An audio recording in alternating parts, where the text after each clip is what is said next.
Hola, soy Juanjo Bernabé y estamos en Café con B. Muy buenas, bienvenidos y bienvenidas a Café con B, el podcast en el que disfrutaremos de un buen café acompañados por personalidades de nuestro baloncesto. Hoy tengo el placer de compartir este 66º café. Se me va complicando ahí con los números.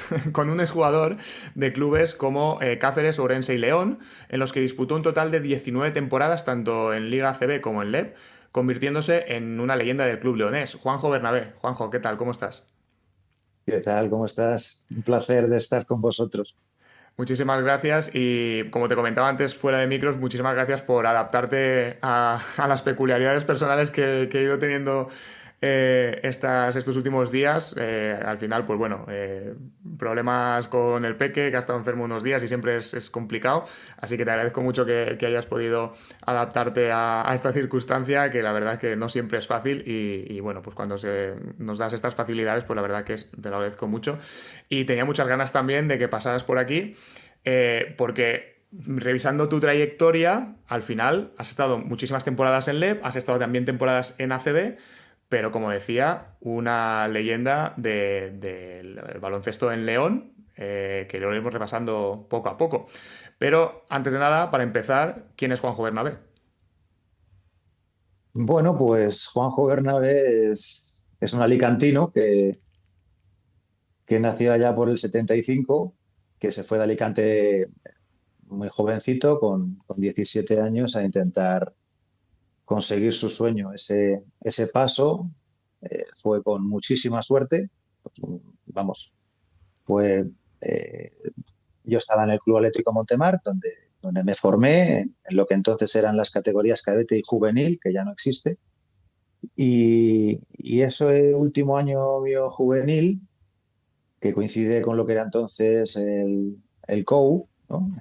De entonces, llegó un entrenador balcánico, Boban Bucevic, que venía escapando, ¿no? de la guerra de Balcanes y que acabó recalando en Montemar.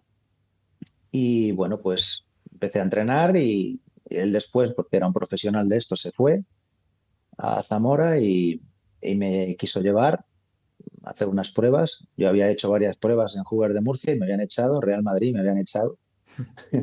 Y en Zamora también me echaron. Lo que pasa es que al final, porque era muy joven, al final se fue un jugador que se llama Villegas y me llamaron otra vez en septiembre para incorporarme. Entonces, Juanjo es un alicantino que se fue muy joven, que conserva a sus amigos allí, pero son amigos del cole y del instituto, básicamente, y que después estuvo jugando fuera de Alicante durante 19, 20 temporadas y cuando ya se retira, pues al haberme casado con una abulense, que ya estaba harta de seguirme por todos sitios, pues me dijo, ahora te vienes aquí a las tierras de Santa Teresa y desde entonces, desde finales de 2012, que es cuando Baloncesto León desaparece, pues resido aquí. Y bueno, una persona familiar que le gusta mucho su tiempo libre, con hobbies sencillos y con un trabajo que me encanta. Básicamente, con una trayectoria de baloncesto que me ha regalado el deporte en el cual pues he podido hacer amigos, he tenido la gran suerte de vestir camiseta de selección en épocas más jóvenes y bueno, contento y orgulloso del trabajo siendo un jugador muy limitado, también te lo digo. Bueno, no creo que tan limitado si he estado 19 temporadas como profesional. O sea, ya me hubiese gustado a mí. ¿Sabes? Bueno, era otro baloncesto. Yo tenía muy clara cuáles eran mis defectos y cuáles eran mis virtudes. Yo nunca fui un anotador puro. Con el paso de los años cogí más confianza en el tiro, pero en la época de Cáceres, por ejemplo, yo podía tirar solo y cargarme el fotógrafo que estaba debajo de la canasta. O sea, mis porcentajes eran bastante feos. En el tiro libre, muy bueno, eso sí. Pero ya más allá, saltar nunca, jamás me he metido un mate, he tocado el aro raspado.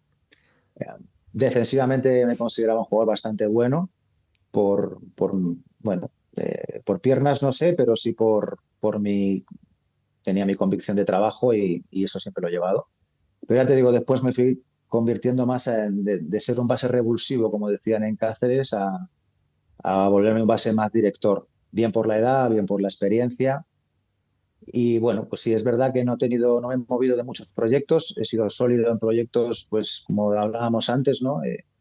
Cuando me fui de Alicante me fui a Zamora, estuve un año, después me fui a Plasencia y ya con un contrato de vinculación con Cáceres, que ya tocaba competición europea con ellos, y después a partir de la 95-96 empiezo en Cáceres hasta la 98-99 y después me fui a Orense otros 6 años y a León 7 años, que podían haber sido 8 si no se llega a extinguir el club, ¿no? Entonces, he sido un jugador de proyecto, han confiado en mí, me ha gustado muchísimo el ambiente de vestuario, he intentado protegerlo siempre y con la edad, pues al final te vuelves referente, pero por el tiempo que llevas y por tu experiencia, no por tu calidad, básicamente, al menos en mi caso. Qué importante esto que estabas diciendo de ser jugadores de proyecto, porque muchas veces a mí me da la impresión ahora que no tenemos la paciencia para creer en el proyecto, ¿no? Y tenemos clubes que efectivamente, pues poco a poco se iban creyendo en el proyecto, como ahora, por ejemplo, Unicaja, ¿no? Que lleva varios años con Ivonne y con un bloque más o menos, ¿no? De jugadores que sí que mantiene a una base relativamente grande de jugadores y con esto mantiene el proyecto, pero tenemos otros que van como cambiando fichas, intentando buscar esto o lo otro, a ver si por arte de magia o no sé por qué arte se consigue cuadrar, ¿no? A veces funciona y a veces no. Pero me da la impresión que ahora, bueno, por ejemplo, Tenerife, el CB Canarias también, ¿no? Está trabajando así en ese sentido por proyectos con muchos años. Pero me da la impresión que quizás antes, ¿no? Hace, pues eso, 15, 20 años, se apostaba más por proyectos más largos, ¿no? Y por jugadores que quizás pudiesen estar, pues como has dicho tú, 5 años en Cáceres, 6 en Ourense, 7 en León, que ahora iremos entrando poco a poco. Pero me da la impresión que hace unos años quizás se podía confiar más en el proyecto. No sé si es culpa de la sociedad actual que no tenemos paciencia y queremos los resultados ya, o no sé, ¿cómo lo ves tú? Bueno, yo creo que los resultados siempre ha sido así. Yo creo que la gran diferencia, por ejemplo, es que hace, es que da vergüenza decirlo, parece que es el Pleistoceno, pero bueno, hace 20 años o 15 cuando me retiro yo, pero realmente en el baloncesto entre el 2000 y el 2015 el volumen de jugador nacional en las ligas era brutal, ¿no? En lo que eran las competiciones FEP, el 80% de la plantilla eran jugadores nacionales. De hecho, en el 5 titular había 3 nacionales casi en todos los equipos, con lo cual el jugador nacional siempre tiene mucho más sentimiento de proyecto, ¿no? Es normal, es lógico. Eh, Más aún si eres un jugador con un rango importante y el año va bien y los resultados acompañan a los objetivos del club. Entonces, si los resultados acompañaban al objetivo del club, tú no tenías una oferta que superara las condiciones deportivas que te ofrecía el club en el que estabas, las condiciones económicas variaban muy poquito, a no ser que te saltaras a un proyecto ACB, ¿no? Pero incluso los jugadores de ACB de entonces, nacionales, estaban muchos años en esos equipos. Era muy raro ver saltar jugadores, sobre todo jugadores jóvenes, era muy raro verlos saltar de un proyecto de ACB. Saltaban tops, ¿no? Yo tuve la suerte que, por ejemplo, en Cáceres yo era rara avis porque era un jugador que no era de la ciudad, pero tampoco había jugadores en mi posición que tuvieran el valor que el entrenador me daba a mí, ¿no? No porque fuera mejor o no. Allí había jugadores como Nando Vicario, que él hizo carrera también y estuvo en Cáceres también en ACB, pero en la posición de base no había tantos, con lo cual si el entrenador consigue de ti lo que le pides, no generas conflictos, trabajas, entiendes tu rol, que es lo más importante, sabes, tienes capacidad de adaptación, que para mí es la clave en todo deportista, pues tienes muchas probabilidades que si el objetivo se cumple del club, tú continúes. ¿Vale? Entonces, a no ser que haya un cambio de entrenador que busque otro perfil de jugador, el jugador nacional de entonces tenía mucho rango de poder quedarse durante años en proyectos. Totalmente. Volviendo al inicio, te vas de Alicante a Zamora con 17, 18 años, estamos hablando de la 93, 94. A Uh nivel -huh. personal te costó tomar la decisión porque, claro, me dices, me voy a Murcia. Bueno, siendo de Alicante, me voy a Murcia o me voy a Valencia, ¿no? Pues bueno, no, quizás no sea un cambio tan grande. Cojo el coche, me vengo a pasar el fin de semana a ver a mi familia, a mis amigos, pero claro, te vas a Zamora. ¿Cómo se vive esa experiencia fuera, tan lejos de casa y siendo tan joven? Mira, como ya te he dicho, fui a probar al Hoover de Murcia entonces y no. Todo muy bien, pero no. Me llevaron a probar al Madrid porque en aquel momento, pues en Alicante, pues yo destacaba y tampoco. La típica excusa de estás muy bien, pero es que hay que pagar pisos y vale, que no. Y, y cuando tú tienes esa inercia de ir a probar a sitios es porque mentalmente sabes que en algún momento, si sale y hay suerte, te puede tocar la flauta y tienes que tomar decisiones, ¿no? Cuando sale lo de Zamora, porque Boban se había ido para allá, yo lo tenía muy claro. A mí no me costó la decisión para nada. Yo lo tenía muy claro. Me voy de casa. Yo tenía 17 años. Esto era septiembre del 93. Yo cumplo el 28 de diciembre. Soy un inocente de pro. Y me fui con 17. Había acabado COU. Suspendí selectividad. Eh, y me tuve que presentar en selectividad el año siguiente, en junio, estudiando en Zamora. Pero mi decisión fue muy clara. Yo me tenía que ir. O sea, yo quería la aventura. Lo tenía clarísimo. Eh, de hecho, fui primero a las pruebas y Gerardo Hernández de Luz, que era y sigue siendo el presidente, Saulo Caras, el coach de Zamora, le entrenaba yo como alevín. Él me dijo, mira, es que eres muy joven, es que es un riesgo. La Boban dice que sí, pero nosotros decimos que no. Bueno, pues para casa. Y 2 semanas después me volvieron a llamar porque tuve la suerte para mí de que uno de los jugadores fichó en otro sitio, ¿no?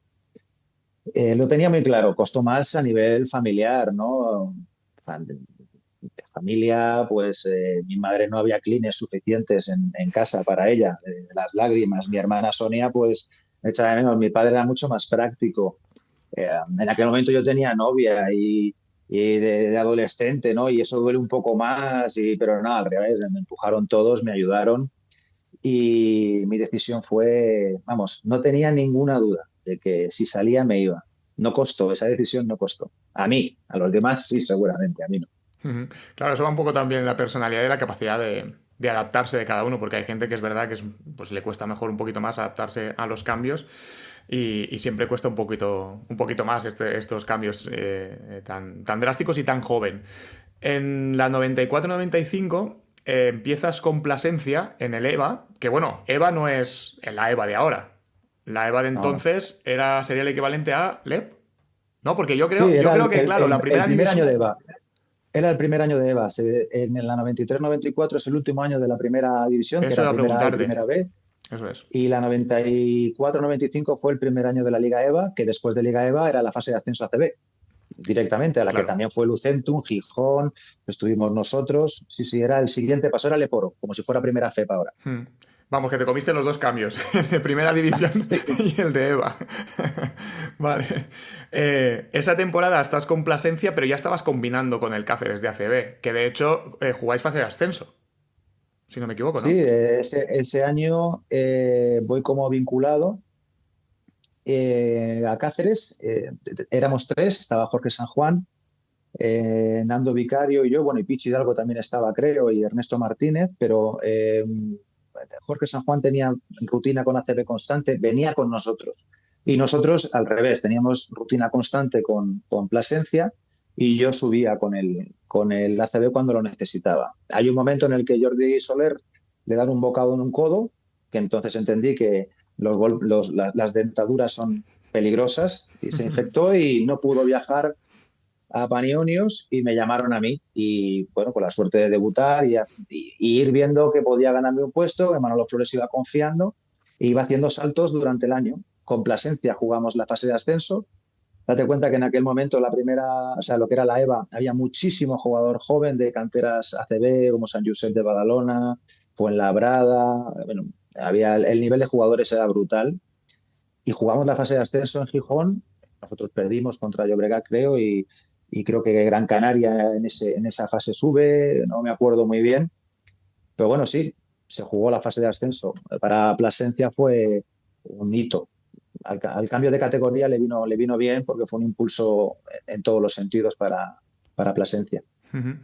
Y entiendo que el hecho este de ir combinando y ir teniendo oportunidades con el Cáceres como vinculado, te da la oportunidad después de ya firmar en la 95-96 y empezar tu etapa de 6 temporadas, ¿no? Bueno, 6 contando ya esta de vinculado, Sí, sí, sí, sí. que estás en ACB jugando además Europa, ¿no? Porque creo que pues, aquí me bailaban las fechas, pero creo recordar que hubieron como dos temporadas de Copa Korak, ¿no? Puede ser, otra de Correcto. Eurocup, pero claro, como los nombres también iban cambiando, El, me bailaba un poco. no, el primer año que yo estoy jugamos lo que era la Copa Cora, ¿no? De entonces, porque se habían clasificado el año anterior también. Llegamos a semifinales contra Alba de Berlín y era la Copa Cora de entonces. Ese año que yo estoy entre Plasencia y Cáceres, la están disputando también y el club queda muy bien en ACB y se clasifica para el año siguiente para la Korak.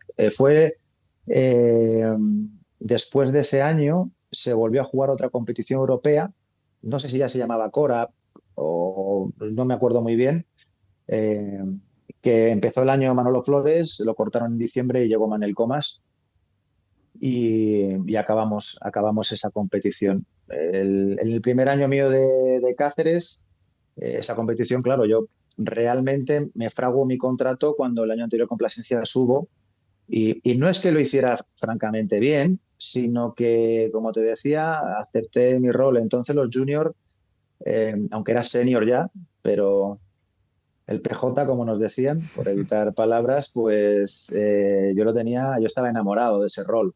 A mí no me importaba bailar flanes, llevar maletas, ser el último en subir el ascensor, no hablar en las comidas. Después salías, eras el mimado de todos.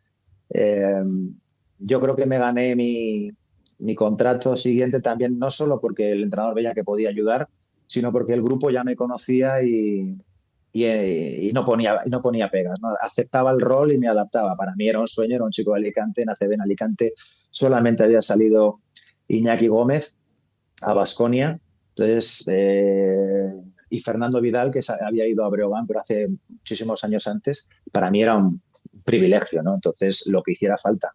Claro. Hasta fregar, como me pasó, como ya lo he contado una vez, en Zamora, que los salarios eran bajísimos y yo estaba fregando en un bar por las noches para que me cobraran una comida. Era todo un sueño y no podía hipotecar a mi familia en eso. No, no, claro. Y estoy pensando ahora, ¿no? Hablando con, que estamos hablando un poco de esos años, ¿no? De jugador joven. Tú ves que, porque ahora actualmente trabajas como agente de jugadores, llegaremos a ese punto, pero por vincularlo un poco, ¿tú crees que ahora el jugador joven tiene claro esto que tú tenías muy claro, que da igual lo que haga falta? Es decir, si tengo que fregar, friego, y si tengo que llevar maletas, las llevo, y si tengo que estar callado en una comida, pues estoy callado. Porque es lo que va a hacer que yo me gane mi puesto y me gane al grupo, ¿no? Y al final lo que estás diciendo. Tú estás trabajando mucho, entiendo, también con jugadores jóvenes, jugadores más contrastados, pero también con jugadores jóvenes. ¿Los jugadores jóvenes de ahora tienen tan claro todo esto? ¿O es que simplemente las dinámicas de grupo han cambiado? No, no. Las dinámicas de grupo, no sé. El ambiente familiar también ha cambiado. Yo para mí el cambio fundamental en lo que era para mí, en mi época, en esa etapa porque bueno, es que yo me fui con 17 pero ya con 20, entre los 19 y los 24 ya estaba en ACB y seguía siendo el junior, ¿no? Sobre todo los dos primeros años. Hay un punto clave para mí que es los juniors de oro, ¿no? La generación, cuando se gana el campeonato del mundo en Portugal.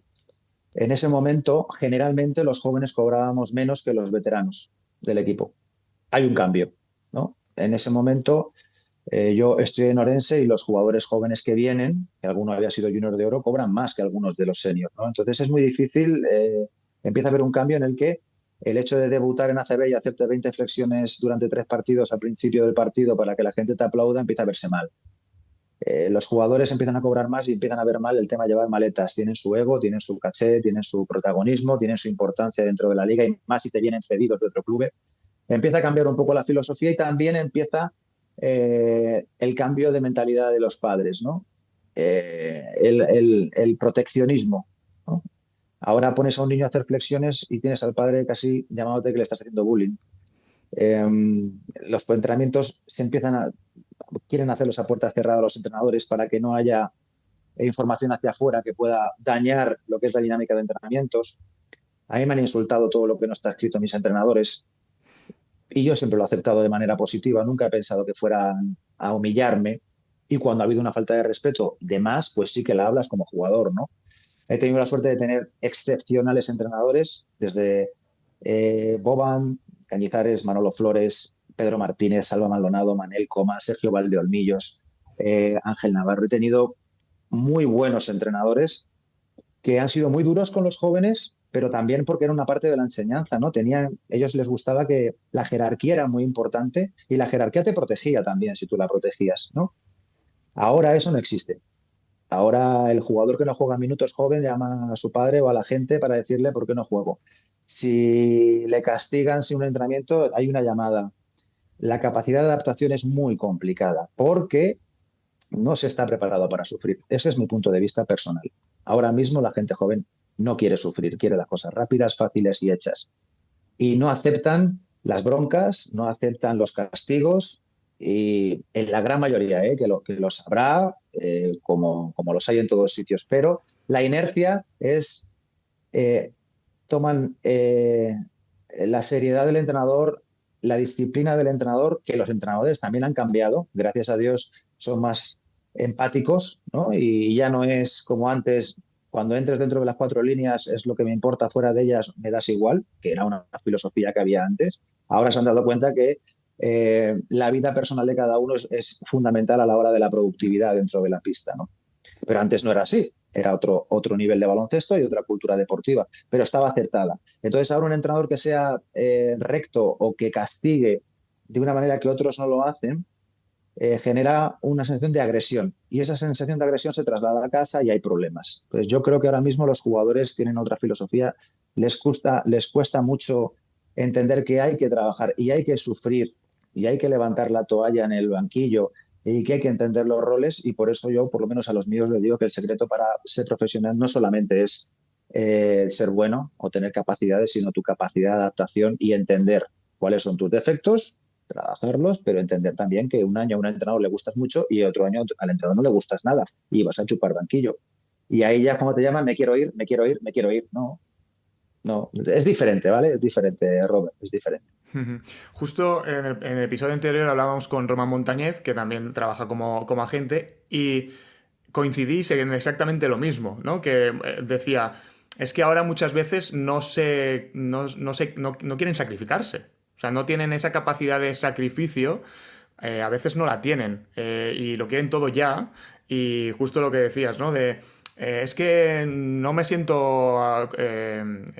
Estoy estancado, ¿no? Decía Román. Es que estoy estancado. Necesito un cambio. Necesito a lo mejor incluso un cambio de agencia.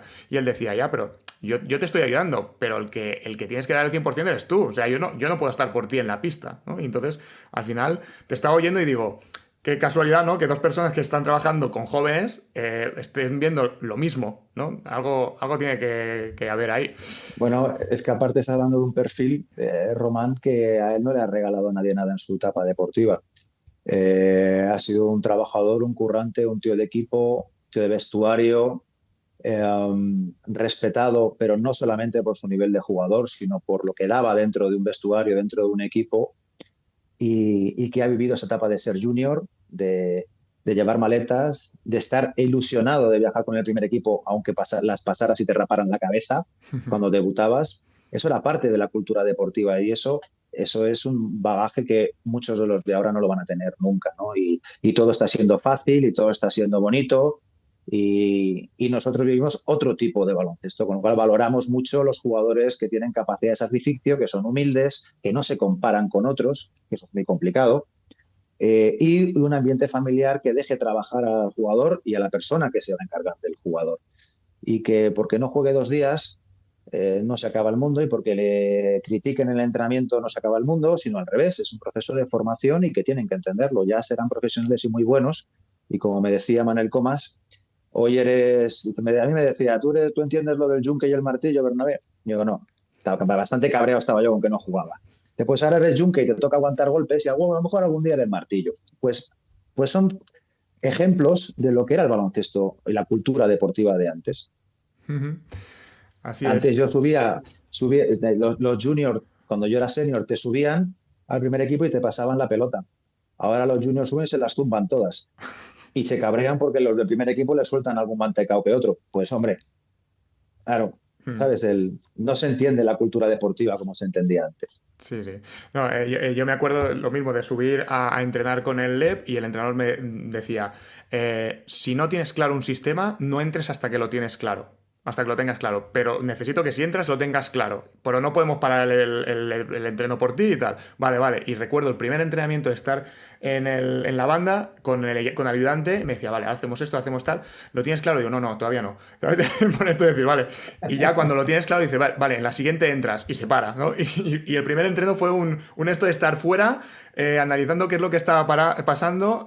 Vale, lo tengo, se ha acabado el ejercicio. Siguiente. Y es como, no te da tiempo de nada, ¿no? Y lo mismo, te llaman para ir a, lo que dices tú, a debutar en un amistoso a Murcia. Y vas encantado hostia, esto es una gozada. Y ibas y no jugabas, o jugabas 30 segundos cuando estaba el partido decidido, siendo un amistoso incluso de pretemporada. Pero ibas con una ilusión que, no sé, y mira, y justo lo que estabas diciendo, ahora recuerdo unas declaraciones de la Rea, ¿no? Que le preguntan algo así como, que llevaba como 2, 3 partidos sin jugar, o 4, no sé, al principio de temporada. Dice, ¿hay algún problema con el entrenador? Tal, no sé, dice, pues no, que somos 15 y pues si hay más jugadores que ahora están mejor para jugar, pues estarán mejor. Yo tendré que trabajar más para estar más preparado, ¿no? Para jugar. Yo creo que es un poco la idea esa, ¿no? Somos 15 aquí y los 15 tenemos nuestro hueco y hay que ganárselo. Antes de continuar, déjame un segundito para dar las gracias a los amigos de Hidden que una semana más, un episodio más, nos han enviado café de especialidad para disfrutarlo durante este episodio. Esta vez tenemos café de su pack Western All Star, que es un pack de 3 de sus mejores cafés que hacen un guiño a algunos de los equipos de la conferencia oeste, como por ejemplo los Phoenix Cavs que tenemos por aquí, o los Utah Batch, que tenemos un packaging muy chulo. Y como digo, estos son solo algunos de los cafés que podéis encontrar en su página web. Tenéis el enlace en la descripción. Os invito a que os paséis para echarle un vistazo. Café de especialidad, del que disfruto cada vez que estamos aquí grabando alguno de estos episodios. Y ahora sí seguimos, Juanjo. Después de estos 6 temporadas en Cáceres, en ACB, fichas en la 99-2000 por Ourense. Yo estuve repasando, ¿no? Cáceres durante toda la temporada en ACB, o sea, incluso en la última que estás allí, mantenéis categoría. O sea, que objetivo cumplido durante las temporadas que estuviste allí. ¿Por qué decides fichar por Ourense en LEP? Que por lo que estuve leyendo, pues era un proyecto muy ilusionante, que el objetivo era subir a ACB, era un proyecto, pues la verdad, muy potente en LEP. ¿Por qué decides fichar y ir a Ourense en la 99-2000? Pues mira, te podría decir que porque eh, Valdeolmillo se apostó muchísimo, porque veía que había un proyecto serio y todo esto, vale, porque Cáceres no me quería. Esta es la realidad. Esta es Está la verdad. clave. Después de 5 años allí, que fueron como jugador donde conseguí casi mis mayores éxitos. Y date cuenta que yo empiezo a jugar muy tarde en Alicante. Yo empiezo a jugar con 14 años y me fui con 17. Eh, Realmente llevaba desde el 90, 91 jugando a baloncesto. Y de repente en el 95 me encuentro en ACB. Y en la 96-97 jugamos Copa del Rey y quedamos subcampeones en León, que casi nos llevamos la Copa del Rey. A partir de ahí tocó selección nacional para el Mundial de Australia en el 97 y selección para la Olimpiada de universidad, que fue en Mallorca, que llevamos el bronce en el 99. Entonces, en 5 años, yo llego a lo que no me podía imaginar y que pensaba que me iba a costar toda una carrera, ¿no? Que era mi mayor ilusión, que era vestir la camiseta de la selección, ¿no? En Alicante, pues poquitos o ninguno. Bueno, Jesús Fernández, sí, que es de Villena, pero de Alicante, de ciudad, ninguno. Entonces, era para mí una barbaridad. A partir de ahí, pues ese último año de Cáceres, que está Alberto Pesquera de entrenador y que nos va muy bien. Hicimos partidazos, le ganamos al Barça, que fue el debut de Pau Gasol en la Liga. Eh, el año anterior, con Manel Comas, jugamos el playoff de descenso contra Orense, precisamente, y descendimos a Orense. Ese año que estoy yo con Alberto Pesquera, Orense juega la fase de ascenso para subir a CB y no lo consigue, pierde contra Lucentum. Y entonces cuando ay, me pierdo una cosa. Ese último año mío en Cáceres, ese verano anterior, yo no iba a fichar por Cáceres. Cáceres ya no me quería del todo. Entonces, yo me voy a Reggio Calabria. Yo estoy en Reggio Calabria todo el verano y empiezo casi la temporada con ellos. Y Cáceres ejecuta el derecho de tanteo, que empezó a hacerse entonces. Entonces, pues yo enamoradísimo de la vida, digo, pues bendito derecho de tanteo, me voy para Cáceres otra vez. Ese fue mi último año en Cáceres y cuando acaba el año, que fue muy bien, pues Cáceres ficha a Julve y Julve cambia el registro de jugadores que quería, ¿no? Y yo, pues ya el club me comunica y mi agente en aquel momento, Jaume Berenguer, pues me dice, oye, mira, no te quieren. Ourense ya había intentado durante el año llevarme y no había podido ser. Estábamos de terna de base, estábamos Pepe Arcega, Paco García y yo. Otra de las cosas que me ha ayudado en mi carrera han sido esos primeros años. Piensa que yo he tenido en Cáceres, he tenido a Pablo Martínez de base, a Pepe Arcega, a Ferran López, a Pablo Lasso, que vino cuando vino Manel Comas.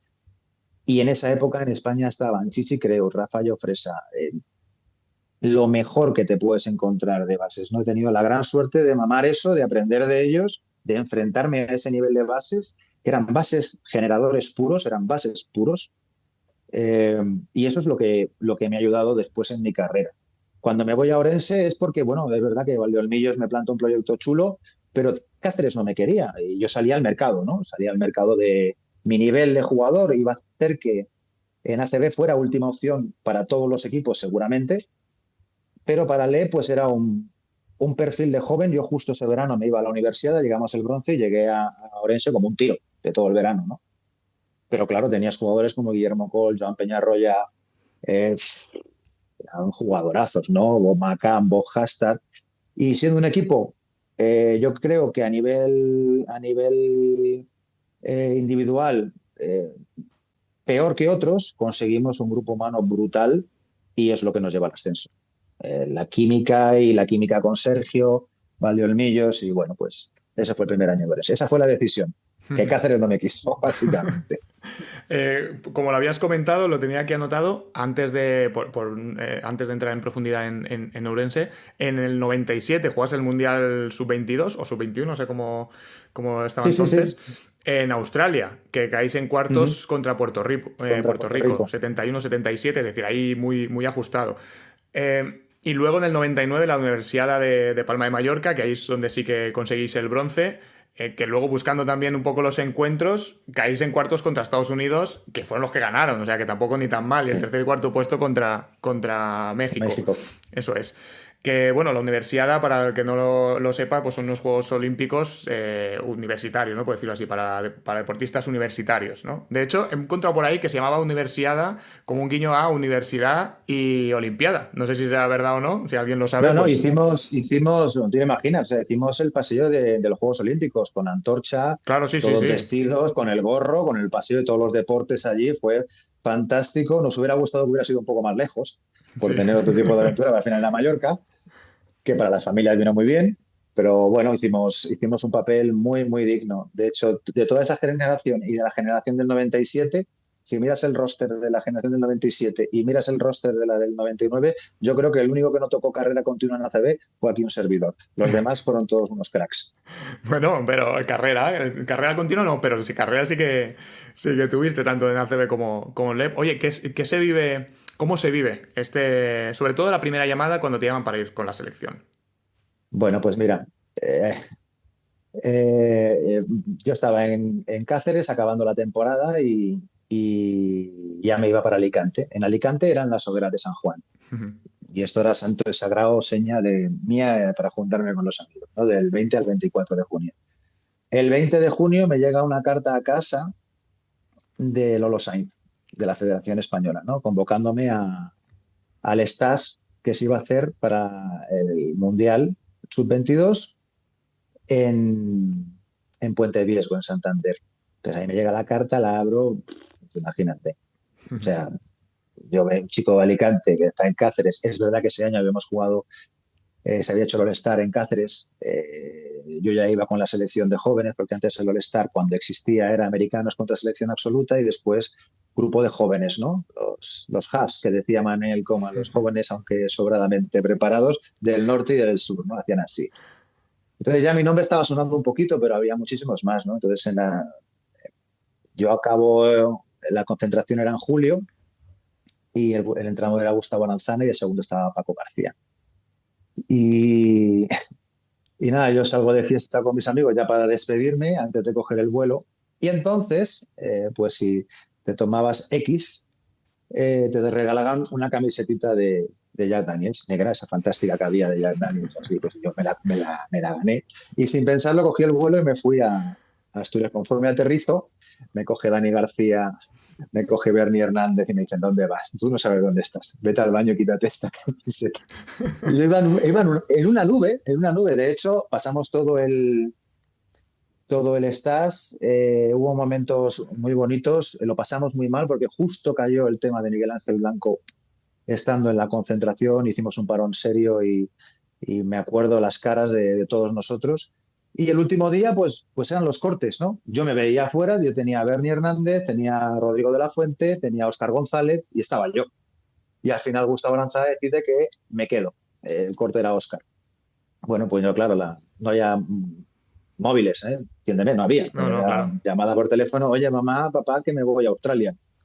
Y ya, pues, una felicidad enorme. Yo sabía mi rol, cuál iba a ser, pero vamos, me daba igual, como si tenía que cambiar botellas de agua. Me daba lo mismo. Ahí fue una experiencia, hice muy buenos amigos. Pues, de hecho, todavía nos juntamos de vez en cuando los viejos rockeros de entonces y nada, fue precioso. Sí, sí. Esa primera carta fue brutal. Ujú. Y después de pasar el corte, otra vez la camiseta, la negra, la de Jack Daniels. Efectivamente, esa la guardé ese es el amuleto. Esta me la he Todavía ganado, está me la he guardada ganado. esa. Exactamente. Eso es. Bueno, y la Universiada, que también la selección femenina, no sé si fue este año, yo creo que sí, que también ganó el Se oro, llevó el ¿no? oro. El oro. Ella se llevaron el oro. Sí, sí, nada, pues estábamos todos concentrados en Magaluf, fue un ambiente precioso. Yo iba en ese momento como base titular, se venía conmigo también Carles Marco y Óscar González y nos alternábamos con Paco García de coach y hicimos una previa fantástica. Era un ambiente de vestuario con Martín Ferrer, Tamame, éramos Víctor Luengo, Bernie Álvarez, bueno, éramos un grupo fantástico. Y ya te digo, la química era la que nos hacía, nos eliminó Estados Unidos, nos sacó de pista y después nos enfrentamos a México, que ya nos habíamos enfrentado en algún amistoso antes y fue una batalla campal, pero nos llevamos el bronce y nos supo muy bien, pues como nos dicen, ¿no? La bronce se gana, ¿no? Claro, La eso es. plata es la que se pierde. Así que nada, muy contentos y después ya cada uno pues siguió su... Y yo de ahí, de ese verano, me voy a Orense. Claro. Entrando ahora en la fase de Urense, esa primera temporada conseguís el objetivo que era el ascenso Uh -huh. a ACB. Que bueno, después las casualidades, ¿no? Esa final de playoff la perdís contra Lucentum, ¿no? Pero Sí, bueno, sí, ya subían los los dos dos. primeros, Sí. había el escenario de la composición de la liga, entonces era brutal, ¿eh? Porque si acababas primero, segundo, tercero, cuarto, tenías 2 semanas de parón hasta que el quinto al octavo, noveno jugaban el playoff. O sea, ellos venían rodados y tú te pasabas 3 semanas entrenando. Jugamos contra Coruña en amistoso y nos metió de 30 Coruña, que ya no se jugaba nada, que estaba fuera y decimos, madre mía, vamos al playoff bonitos.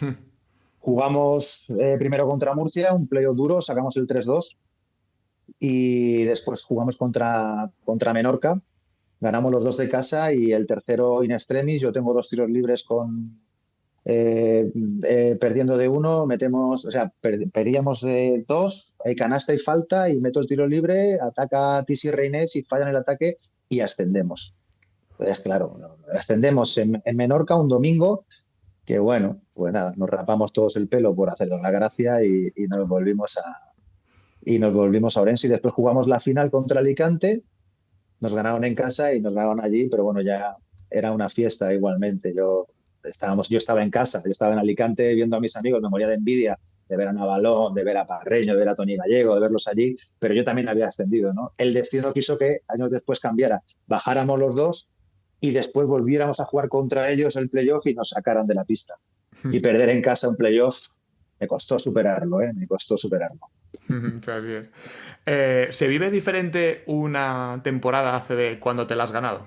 Es decir, cuando te la has ganado me refiero en el ascenso, ¿no? Obviamente antes tú te has Sí, ganado estar en el equipo, pero jugar una temporada ACB, siendo además muy importante en el equipo, en esta temporada del ascenso, y habiendo ganándote el ascenso en la temporada anterior, ¿se vive diferente o cómo se vive? pues es lo que te digo, te tienes que saber adaptar. El año anterior ganamos Copa Príncipe, ascendemos, yo acabo con un rango fantástico como jugador. Sergio me mantiene y me renuevan en Orense para el proyecto ACB y te viene José Luis Galilea de base, ¿no? Entonces, pues te tienes que adaptar, ¿no? Tienes que ser inteligente. Y el año además, pues no fue nada bien, ¿no? Fichamos al final, equipo súper descompensado, la liga nos pasó por encima. Aún así ganamos, no sé si fueron 10 11 partidos, 12 que ahora sería mantenerte y antes era descenso. Eh, pero bueno, viví la experiencia de estar descendido un mes antes de acabar la liga es joroba. Perdimos contra Estudiantes en su casa, cuando todavía no se había quemado, bueno, se quemó al día siguiente, pensaban que habíamos sido nosotros. 2 días después de que nos gana Estudiantes se quema el Palacio y estábamos descendidos. Fue un año en el que me tuve que adaptar. Yo venía con un pedigrí, ¿no? de muy buen base de leer, de ascender al proyecto y demás, pero realmente te encuentras con una Liga CB que es preciosa, pero que tú sabes tus límites y encima tienes a todo un Galilea eh, delante tuya y que lo único que tienes que hacer es ponerle todos los problemas que puedas y aprender todo lo que puedas de él, ¿no? Para jugar. Y ya está a mitad de año, Cortana Valdolmillo, viene Pedro Martínez. Pedro Martínez me da mucho más margen también. Era un estilo de entrenador que le gustaba un baloncesto que yo podía desarrollar también. Y bueno, y acabó el año tristemente con un descenso. ¿Cuál es la peor parte del descenso? Aceptarla, aceptarla y no sacar culpables a otros, ¿no? Tú tienes que ver tu rendimiento, lo que has ayudado al equipo y aunque lo hayas hecho muy bien, y no era mi caso, yo era un jugador normal dentro de ACB, muy normalito, eh, ver también que hay equipos muy superiores que, como decíamos siempre, ¿no? Yo creo que el 70% de los partidos ese año llegamos al descanso ganando, pero después le pasa a muchos equipos que descienden, ¿eh? Llegan al descanso ganando. Eh, y eso lo aprendes con los años, ¿no? Decíamos, bueno, hemos jugado como nunca y hemos perdido como siempre. Pues al final te faltan herramientas, inexperiencia en la liga. Eh, bueno, éramos un equipo, date cuenta que estuvimos en ACB con los jóvenes que venían también de Juniors de Oro, ¿no? Estaba Antonio Bueno, estaba Germán Gabriel, Héctor García, que ya había ascendido con nosotros. Nos quedábamos del año anterior, nos quedamos Peñarroya, Héctor, Jesús Fernández y Sonny Vázquez y yo, junto con Héctor. Y vinieron Antonio Bueno y Germán Gabriel y éramos un equipo joven para ACB. Después los veteranos, pues estaba Galilea, estaba Ron Swinson, creo recordar Mike Brown, que también vino, y ya te digo, éramos un equipo, pues dentro de lo que había, muy normalito para lo que era la liga. Y aún así competimos bien, pero nos faltaron herramientas. Claro. En Ourense estás hasta la 2004-2005 Ujú, y la temporada siguiente, en la 2005-2006, es cuando fichas por León. Otra vez un ujú. proyecto, bueno, esta vez sí que era clarísimo, cuando me ponía a leer un poco noticias, ¿no? Que salían un poco relacionadas con el club, que sí que se hizo una apuesta grande en el club por intentar ascender a ACB. En esta primera temporada, en la 2005-2006, de hecho quedáis primeros en liga regular, yo si no me equivoco estuve mirando, Ujú. pero perdéis el playoff de ascenso contra Guipúzcoa, de hecho te lesionas en este playoff de Correcto. ascenso, ¿no? Bueno, palo duro para el equipo porque además, pues, como decía antes, es un equipo formado para intentar el ascenso, con gente importante, con un rol tuyo también importante en el club. Y esa lesión, uf, ¿cómo vives tú también el hecho de que se esté jugando el playoff de ascenso y que no puedes ayudar a tu equipo en pista? Mal, mal. Son sensaciones malas. De hecho, yo cuando ese año que ficho en Orense, o sea, que ficho en León, descendemos a Orense a Le Plata, ¿no? Ese verano descendemos, fue un palo gordo, yo acabé con unos numerazos, pero no valían para nada, ¿no? El equipo no dio el nivel, perdimos 13 partidos seguidos, aún así teníamos opciones de salvarnos. Igual que el año anterior habíamos jugado el play out y lo sacamos contra Mallorca, muy tenis y dramático, pues el siguiente año descendimos. Y, y empiezas un proyecto porque Gustavo Lanzana ha apostado por mí. Ya me quería haber sacado de Orense unos años atrás para ACB, pero mi contrato no lo permitía y Salva Maldonado no lo permitió tampoco. Y Gustavo me quería en el proyecto, ¿no? Ya me había tenido en la selección, es un entrenador al que admiro, tengo en un altar en casa, vamos. Mi familia lo quiere mucho. Y bueno, el proyecto era un proyecto ambicioso, con Scooter Barry de inicio, con Silas Mills, Ramón Barney, un equipazo con un presupuesto. Mike Higgins, que con el tiempo nos enteramos que había jugado con Magic en los Lakers. Era un tío súper humilde, nunca dijo nada, y estábamos jugando con un tío que había jugado en los Lakers. Era un equipo potente, y cuando llega el playoff, que íbamos como un tiro, bueno, pues yo no tengo una lesión que no era quirúrgica, pero bueno, me hago un esguince lateral fuerte interno de ligamento y me aparta el resto del playoff. Fue en el primer partido de playoff. Y bueno, pues el equipo se resiente, aunque estaba con Stefan Dumas también, que lo habíamos fichado a mitad de año, pero eh, Buesa nos saca con un baloncesto diferente al que hayamos tenido. Buesa ya que ha acabado quinto y le hayamos ganado nosotros los dos partidos, pero en playoff es otra historia. Y bueno, pues yo me acuerdo de ver el partido allí en Gazca con la muleta, ir con la muleta y cabreado porque no puedes ayudar al grupo, ¿no? Es una sensación fea. No tuve que pasar por quirófano. Yo, gracias a Dios, en mis 20 años ha habido suerte en lesiones, pero es fastidiado, a diferencia de lo que pasó el año siguiente, ¿no? Eso es, porque Pero la bueno, temporada siguiente quedáis segundos en Liga Regular, ganáis Copa Príncipe, si no me equivoco, ¿no? Contra Cantabria, además de sí, bastante, 92, 71. Me pongo a mirar también un poco así esto y digo, ostras, joder, pues bien, una final sin mucha complicación. Y luego el ascenso a ACB, aunque también perdéis la final, ¿no? De playoff de ascenso, creo, contra Manresa, puede ser. correcto. Sí, sí. Pero objetivo cumplido, es decir, de la temporada anterior que os quedáis ahí a las puertas y tal, es la temporada siguiente, pues chapó, Copa Príncipe, ascenso a ACB. Sí, sí, sí. Decíamos jolín, con la normativa, ¿no? El año siguiente ascendía el primero directo después y nos habíamos quedado nosotros en la anterior. Ese playoff bueno, ese segundo año con Gustavo, el año del ascenso, en el que había menos nombres, pero mucho más calidad de vestuario. Los nacionales éramos un grupo que los americanos nos absorbíamos. Los americanos que vinieron sí que eran familia. Y aparte teníamos americanos totalmente surrealistas como Jaime Peterson, ¿no?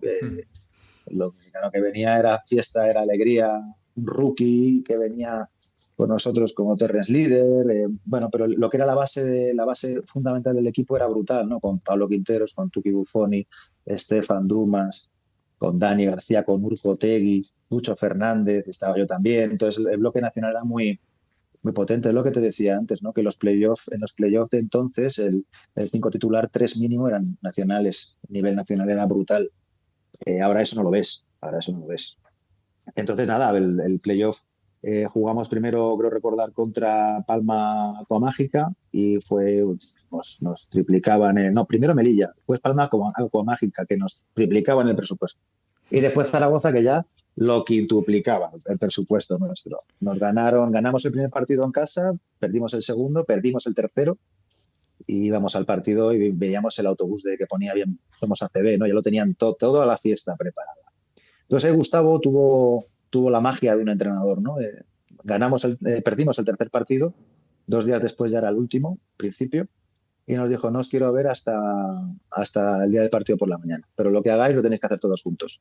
Nos fuimos a cenar, a comer al día siguiente, a pasear, vimos el vídeo el día del partido, nos fuimos al tiro y por la tarde reventamos Zaragoza. Ganamos el cuarto, fue algo épico. Y ahí sí que nos dimos cuenta que nos llevábamos el quinto. En León nos iba a escapar el quinto partido. Y así fue, y así fue. Qué bueno, ¿eh? Ese ojo del entrenador de Gustavo para ver qué es lo que necesitaba el equipo. Porque muchas veces nos centramos en técnica, táctica y a veces lo que necesitas es mental. Date cuenta que la media del equipo nuestro era de 32 años en ese momento. Y eran 2 playoffs seguidos consecutivos de 5 partidos. Tácticamente ya estábamos trabajados, sabíamos lo que teníamos que hacer y lo que nos dio fue oxígeno mental, que nos venía muy bien también. A ver si acertó y acertó. Podía haber salido mal, Si hubiéramos perdido, alguien hubiera dicho, ¿y cómo no hubieran entrenado al día siguiente? Fíjate qué mal. Ascendimos. Nada que reprochar. Totalmente. Y la temporada siguiente, 2007-2008, otra temporada en ACB, que tampoco acaba como con el objetivo que entiendo que tendríais en esa temporada, que es el mantenerse en ACB. Eh, y a partir de aquí ya es el resto de tu etapa en León, en la cual, si no me equivoco, en la 2009-2010 te conviertes como jugador con más minutos disputados de la historia del club. Que yo no sé Eso es por si... pesado, eso es por año del club. ¿Eh? Eso es por estar, eso es por ser pesado, eso es por estar ahí. Eso, eso es. Bueno, pues sea como sea, al final. Sí, sí, sí, Eh, sí, sí. y además, bueno, ya siendo capitán, no sé si en esa temporada, pero en las últimas temporadas como capitán del club. Y justo antes lo decías, en 2012, en julio, el club desaparece. Estuve leyendo un poco, ¿no? Pues se había mantenido la categoría, que en LEP, no, eso no hubo problema a nivel deportivo. Pero había una deuda que en algunas noticias, por lo que he leído, venía incluso arrastrada de aquella temporada de ACB, de la 2007-2008. O sea, ya habían pasado 5 temporadas prácticamente, 4 o 5 temporadas, y todavía venía una deuda grande arrastrada de ahí. ¿Cómo vives tú, o sea, como capitán, como jugador pues histórico del club, como acabo de decir, ¿no? De jugador con más minutos? Llevas 7 temporadas en el club. Has vivido lo mejor, ganar títulos, Copa Príncipe, ascenso, y también pues la peor parte que es el descenso. Pero es además el club en el que más temporadas estuviste, ¿no? Más incluso Ujú. que en Ourense. ¿Cómo vives pues, el que el club Bueno, tenga que desaparecer? es duro, ¿no? Porque cuando tú haces un balance de la trayectoria dentro de la trayectoria del club y de que dentro de esa trayectoria tú has formado parte y una parte activa en muchos momentos, cuando se sube el año de ACB, yo el quinto partido contra Zaragoza me rompo y no lo sabe nadie, pero no lo saben ni yo. A mí me da un pinchazo en un lateral de un aductor y 3 días después tenemos el partido de fútbol con Gustavo de portero, pues el que da ascenso feliz y yo no podía jugar. Entonces me dicen que tengo una pubalgia. Yo todo el año de ACB lo paso pensando que hay una pubalgia y con tratamiento para la pubalgia. Al final no era pubalgia, tenía una hernia inguinal que me había hecho el año antes y que se transformó en doble. Se fue a la otra pierna también. Yo jugué el año de ACB lesionado y con pastillas sin saber lo que tenía hasta mayo, que me operó. Yo tengo esa, esa agujita clavada de si yo hubiera estado bien,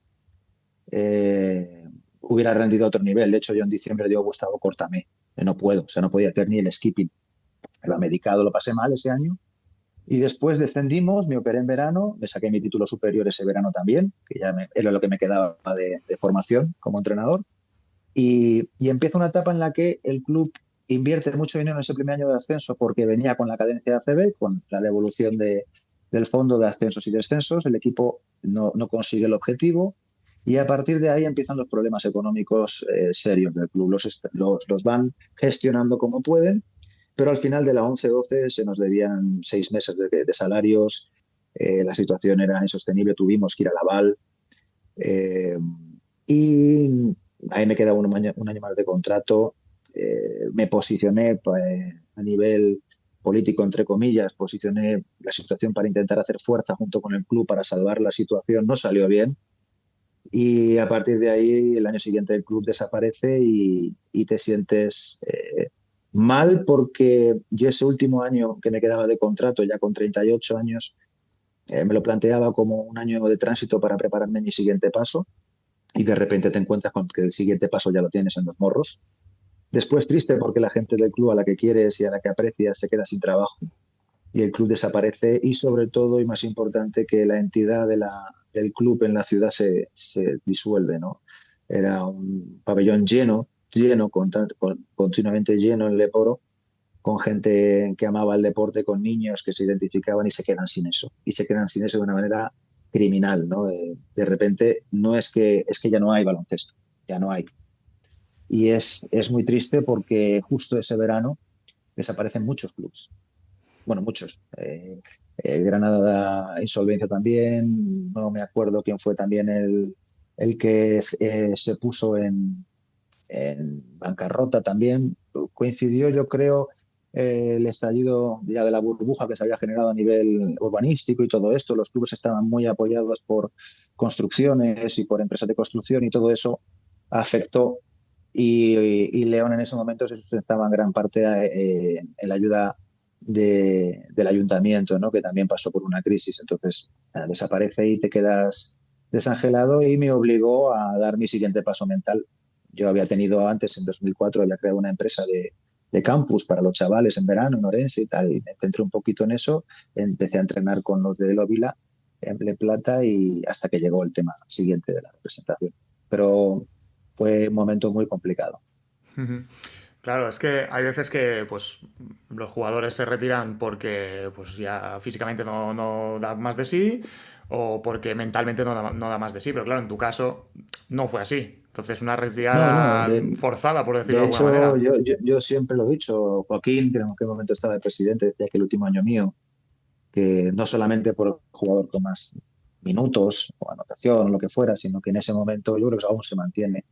Federación quería hacer como un homenaje porque en el histórico de la Federación, el jugador con más asistencias en la historia y más robo de balón, no puntos, ¿eh? Puntos no, pero asistencias y robo de balón estaba yo, ¿no? En asistencias yo creo que ya, bueno, ya me lo he quitado, esa ya no, es de estar el segundo o el tercero, pero en robos de balón, después de 15 años sigo estando ahí el primero. Entonces, como que Federación ese último año quería hacer algo y León también, o quedarme en el club, o bueno, ya sabes, empezar otra historia, pero involucrado dentro de lo que es la ciudad y el club. Mi hijo había nacido unos años antes allí también, Escazurro, y bueno, que parecía que íbamos a empezar el proyecto de vida post profesional ligado al club y ligado a la ciudad.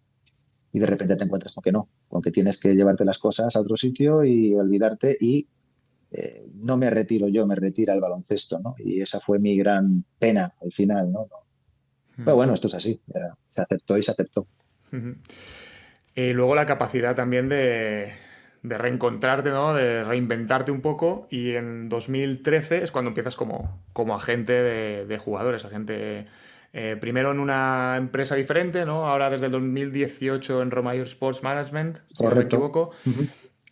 ¿Cómo te ha ayudado a ti o cómo te ayuda ahora en tu día a día, en tu labor como agente, toda tu experiencia que has tenido como jugador? Lo digo porque no necesariamente para ser agente has tenido que ser jugador previamente, pero obviamente tener ese bagaje y haber pasado por lo que ellos están pasando o por lo que pueden pasar, entiendo yo que al jugador pues también le ayuda a poder sentir esa confianza ¿no?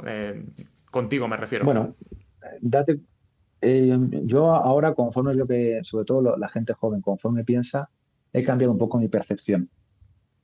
Mi experiencia como jugador me está ayudando a leer con anterioridad lo que le puede pasar al jugador. No quiere decir que después, cuando se lo dices al jugador, le ayude tu opinión, porque ahora los egos son diferentes, el baloncesto es diferente, pero sí la experiencia me da la capacidad de adelantarme a las situaciones que se pueden dar. Bien cuando está lesionado, cómo enfocarse, cómo va a llegar cuando, o qué va a buscar cuando, o en ese periodo que está lesionado, cómo piensa. Bien cuando lleva 2 partidos sin jugar, eh, bien cuando ha tenido un partido con -5, qué me va a decir. Yo tengo mi armario está lleno de chaquetas verdes, de acabar con -7, -4, -5, -6, pero el equipo ganaba y eso a mí me valía, ¿no? Pero ahora no es así.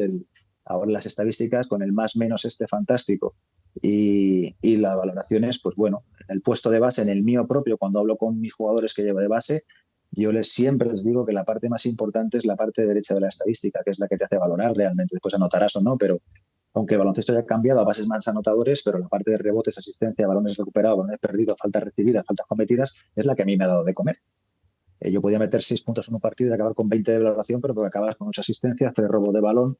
Eso, que sigo creyendo firmemente en eso, sobre todo en la posición de base, evidentemente, es difícil de inculcar a los bases jóvenes que es anotación, anotación, anotación. Y el entrenador te tira a anotar y anotar, pero no haces jugar al equipo. Entonces, cuando llegas a ser profesional, los 20 puntos que metías en junior, pues igual ya no te valen porque los físicos cambian.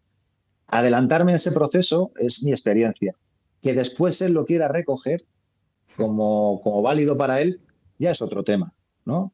No es un tema de credibilidad, es un tema de que cada uno tiene su propio baloncesto. Hasta que no ve que es real, pues no te va a hacer mucho caso, ¿no? Si igual acaba un partido con 0 puntos, pero ha acabado con 15 de valoración, dice, ostras, pues si me dicen que soy el mejor del partido, pero he metido 0 puntos, en el puesto de base, me refiero. Mm. Ahí pues vas con los demás. Por eso te digo que mi experiencia sí que yo pensaba que me iba a ayudar a ayudar mejor, pero con la evolución del jugador lo que sí que me ayuda es a entenderlo antes de lo que pase, y si ya el jugador está preparado para recibir una crítica, para recibir el consejo, para ayudarle en el proceso, fenomenal, pero que no me pille de sorpresa. Claro. Bueno, y más allá de las estadísticas de la parte de la derecha, ¿no? Del box score que decíamos, a mí me gustan mucho las Hustle Stats, ¿no? Las estadísticas de lucha, ¿no? De no solamente la valoración final, sino el puntear todos los tiros, el tirarme por un balón dividido, el hacer una ayuda que realmente eso no aparece en ningún sitio, pero he hecho una ayuda que para que mi compañero recupere y vuelvo, ¿no? Todo ese tipo de estadísticas que no se ven, que ahora No, con tanto... Claro, ahora hay estas son las invisibles. eso es, hay tanto dato que se registran muchas cosas, pero nos centramos muchas veces solamente en números que se ven, ¿no? Como lo que dices, puntos, asistencias, tal, y hay muchas otras que no se ven y que para mí son igual o más importantes, sobre todo desde la posición Mira, de base incluso, que pasa muchas veces. generalmente, bajo mi opinión, si tu parte derecha es buena, Sí, sí, sí. quiere decir que eso que estás diciendo tú lo tienes, que la parte derecha es voluntad, el rebote es voluntad, es intensidad, o sea, es querer hacer mejor al resto con las asistencias, los robos, el recibir faltas quiere decir que eres un tío agresivo, eres un tío vertical, eres un tío, no sé, ¿no? Eso te lleva a ir a la línea de tiro libre muchas veces. Me refiero, esos intangibles es lo que realmente te da valor dentro de pista. O sea, tu intensidad, tu voluntad de sacrificio por los demás, no solo por ti. Entonces, bueno, eso es idílico, ¿no? Pero realmente, normalmente, el jugador completo tiene su parte de derecha completa, y eso es un jugador de equipo que tendrá su nivel a nivel de la dotación, pero como yo le digo, por ejemplo, a Costadino, ¿no? El rebote ofensivo es cuestión de voluntad, no es cuestión de ser bueno, es cuestión de voluntad. Y la voluntad te da faltas y te da puntos y te da el sacrificio de gastar una falta por el equipo, y no que hay una falta y te escondes entre dos y no, que ha sido el 6, ¿no? Y dices tú, no, mira, apúntamela a mí, venga, para mí, venga.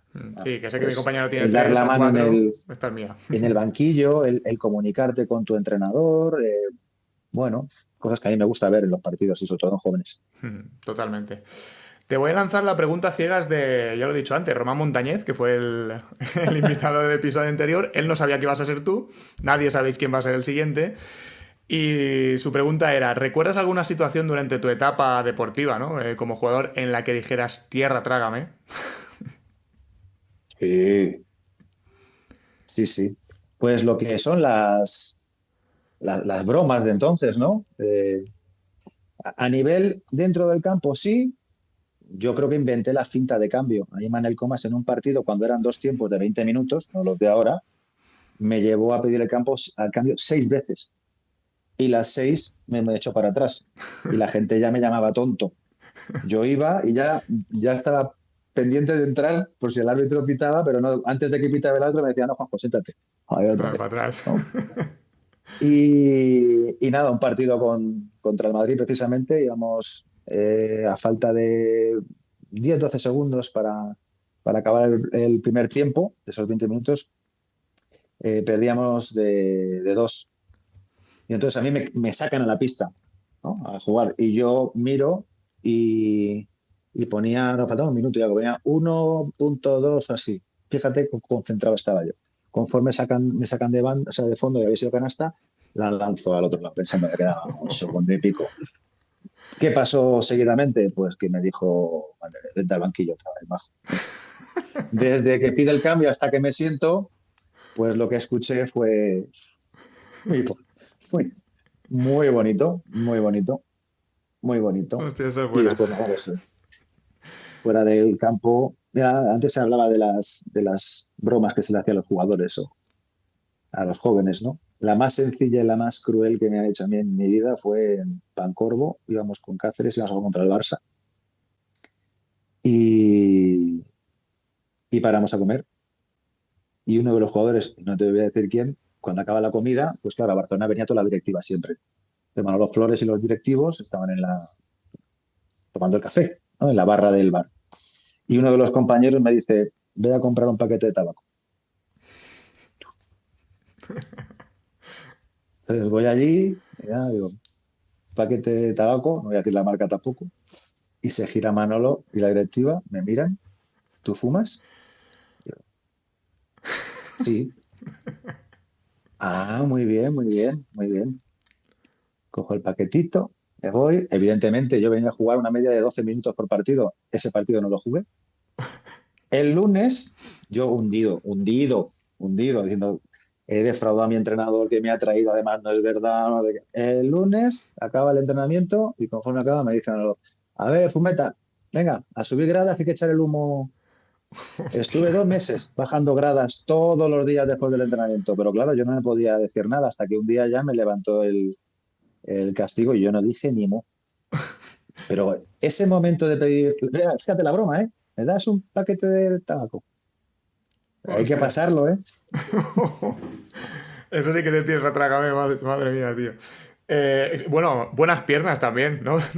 No te vino Sí. mal después. No, no, bien, bien, bien, bien, bien. Bien. Joder, macho. Vale, pues ahora te toca a ti lanzar una pregunta para el siguiente invitado o invitada sin saber quién va a ser. Pero, ¿será jugador o esto tampoco se Puede sabe? ser No se jugador, sabe, ¿no? entrenador, hemos tenido árbitros, hemos tenido periodistas, jugadores, entrenadores. De momento ese ha sido un poco el perfil. Directores deportivos también han pasado por aquí. Ujú. Pues me salgo de baloncesto, lo pongo en un apuro. Para mí, que me digan una canción de Revolver. Una canción de Revolver. Pues si no, si no tienen, van a ir apurados, ¿eh? Lo van a pasar mal. Lo van a pasar mal, lo van a pasar mal. Vale, vale. Pues nada, ahora para ir cerrando, te voy a pedir las recomendaciones de un libro y una película o una serie, lo que tú quieras. Bueno, pues el libro, yo creo que fue el primero que me leí que me gustó mucho, es Drácula de Bram Stoker, el original. Ujú. Ese libro me gustó mucho. Una película, El diario de Noah, me gusta mucho. ¿Y qué me has dicho más? No, una película o ¿Canción? una serie, lo que tú quieras. O Ah, bueno, si quieres las dos cosas, serie, evidentemente, Se ha escrito un crimen, de Jessica Fletcher. Yo es que soy de los míticos de los 80 y de los 90, clásicos, ¿eh? totalmente en la música y en las series. Qué bien, De qué hecho, mis bien. hijos conocen al héroe americano, conocen el equipo A, el coche fantástico, todo esto. Eso está bien, o sea, está bien, está bien. Muy bien. Pues antes de despedirnos, déjame recordar a nuestros siguientes espectadores que estamos en YouTube, Spotify, Apple Podcast y iVoox, así que si os ha gustado, suscribiros para no perderos ninguno de los próximos episodios. Os invito también a darle like o 5 estrellas en función de la plataforma en la que lo estéis viendo y por supuesto a compartirlo con cualquier persona que le guste el baloncesto y así me ayudáis a que este proyecto vaya creciendo poco a poco. Y ahora sí, Juanjo, muchísimas gracias por tu tiempo, por compartir este café conmigo, con todos nosotros. Y yo encantado de que hayas podido estar aquí con nosotros. Siempre que quieras volver, sabes que tienes una taza de café preparada. Muchísimas gracias y será un placer otra vez, Robert. Un abrazo. Muchas gracias. Y a vosotros y vosotras, los que nos escucháis y nos veis, muchas gracias por estar al otro lado. Y recordad, disfrutar de un buen café siempre es una buena idea, pero si además lo compartís con un amante del baloncesto como Juanjo Bernabé, pues oye, mejor que mejor. Un abrazo y hasta pronto.